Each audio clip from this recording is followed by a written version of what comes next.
Imagine yourself in your car. You're just going home. You just got off work.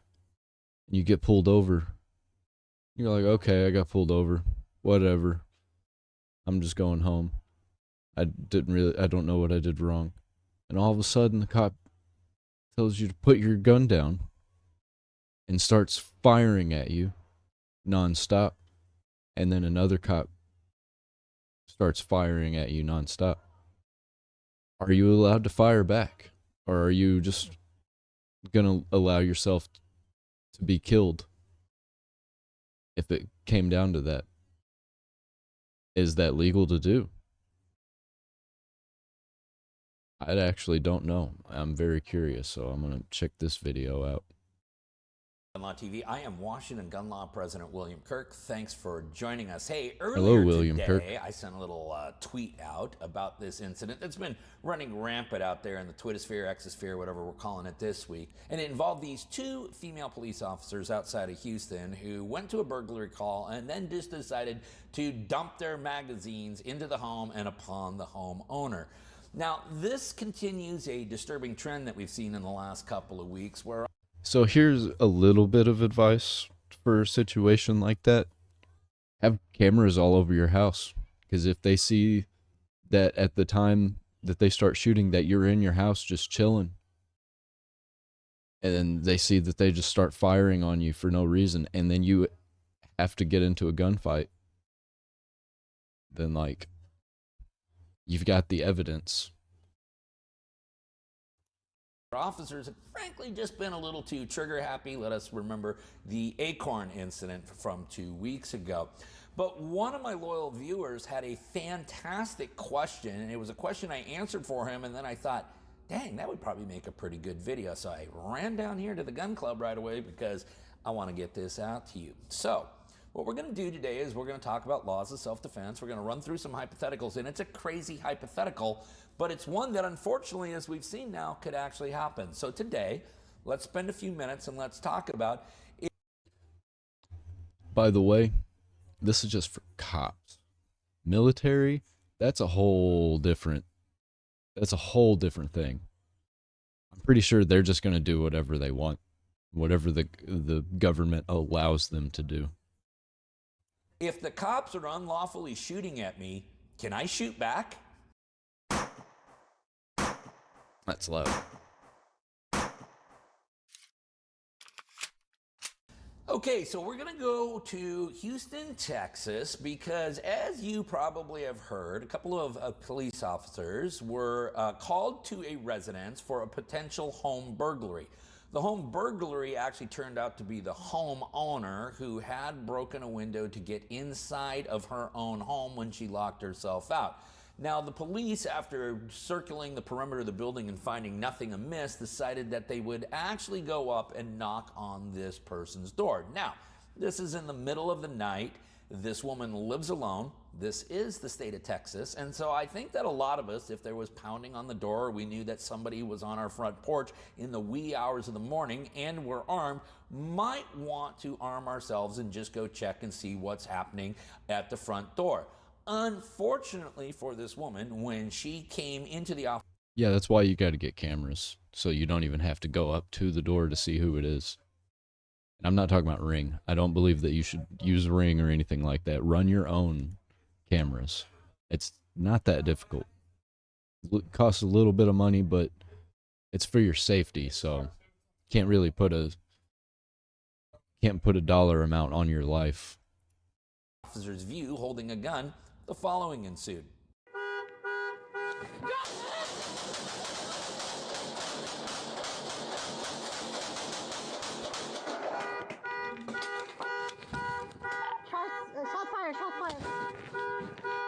That is absolutely terrifying. That is a terrible situation to be in. Just unloading.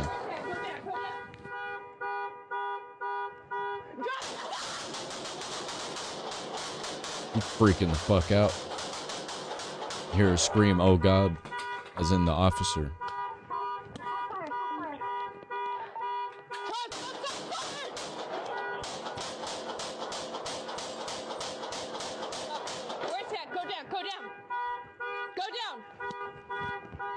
Okay, the homeowner, Emily Pouncey, who was lawfully inside How many bullets do you think they shot through that house in just that video that we just watched? her own residence at that time, was struck multiple times. She sustained very serious injuries. They are non-life threatening, however. She is expected to make a full recovery. I'm sure the plaintiff's lawyers are lining up right now.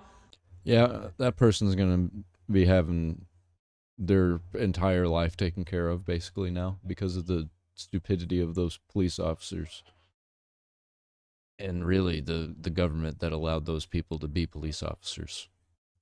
To represent her. But this begs the really interesting question, which is, if, God forbid, you would be involved in a situation where law enforcement officers are unlawfully firing upon you, do you have the right to shoot back?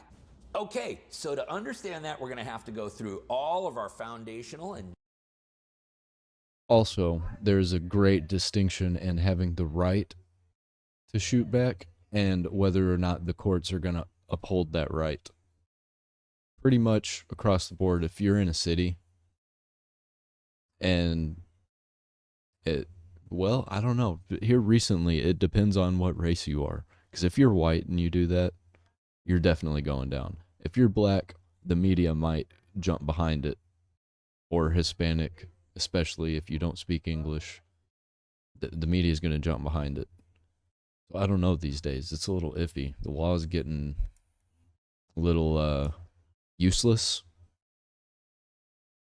general rules of self-defense. So here we go. We know in almost every jurisdiction in the United States that the force we use to defend ourselves must be 1, necessary, 2, reasonable, both objectively and subjectively, and 3, proportional. How are you going to prove that? It's your word against theirs, unless you have video evidence. All right. We also know that we cannot use lethal force unless we are in imminent threat of death or serious bodily injury. And if you really break down all of the case law from around the country, you will see that there's essentially 4 instances in which individuals are allowed to lawfully use lethal force. Number 1, you are in imminent threat of death or serious bodily injury. Number 2, someone else in your presence is in imminent threat of death or serious bodily injury. Number 3, you have a felony being committed upon your person. Or number 4, you have a felony being committed inside your home. Under any one of those 4 circumstances, you will, in most instances, be allowed to use lethal force. Let us also remember. What about if somebody else is committing a felony in front of you? Depending on the felony, I guess, because if like somebody's getting raped, you're damn right, dude's getting shot. Or chick. Chicks do it too, but mostly dudes. That Texas, like many, many other states, has a no duty to retreat, a castle doctrine, a stand your ground, whatever you want to call it, which basically says, listen, so long as you are lawfully located in that spot, you are under no legal obligation or duty to retreat. This woman, Miss Pouncey, is actually in her own home. By the way, this is Texas. Finally, let us remember that under the first aggressor standard, if we are the first aggressor, that is the one that actually provokes the altercation, we cannot then later claim self-defense. Now, I find it very hard to believe that Miss Pouncey here was the first aggressor when she actually just broke into her own home. She is committing no criminal activity whatsoever when law enforcement arrives. She's going to have to replace a window, but that's her own doing, okay? She, from all accounts, is lawfully armed. She has every right in the world to be armed inside her home. She has every right to arm herself when approaching a front door with strangers standing outside in the wee hours of the morning.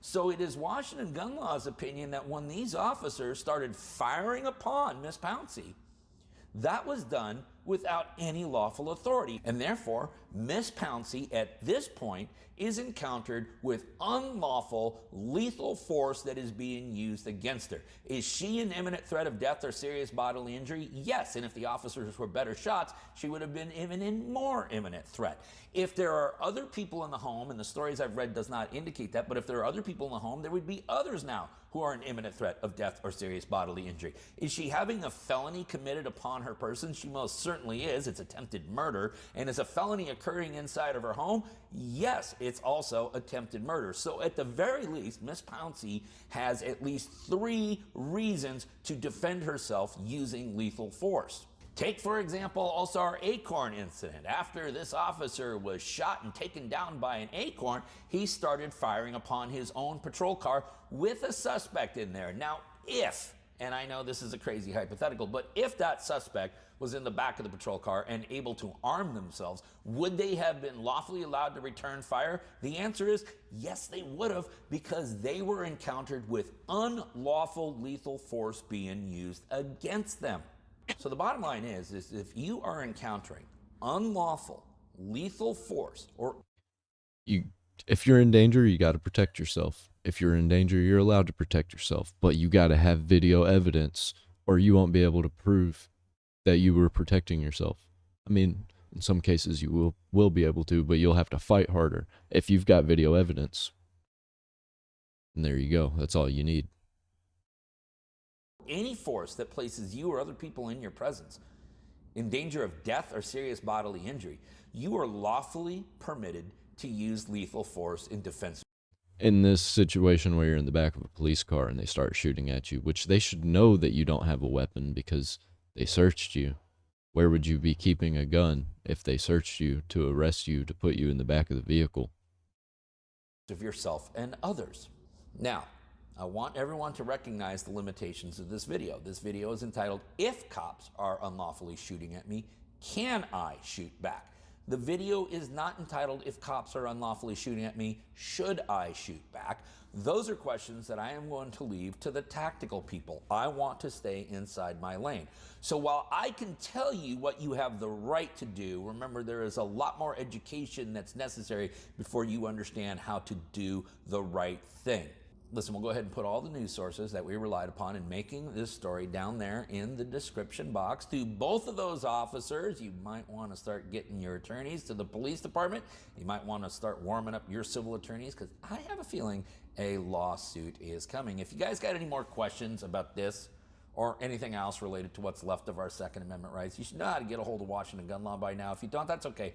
That information's down there in the description box. And then let's remember that part of being the lawful and responsible gun owner, like we talk about all the time here, is to know what the law is in every situation, how it applies to you in any instance that you may find yourself. Until next time, thanks for watching. Stay safe. Don't be evil. If you are going to shoot somebody, make sure that you have to do it and that's your only option. If you're in danger, protect yourself, but don't put yourself in the situation for it to happen.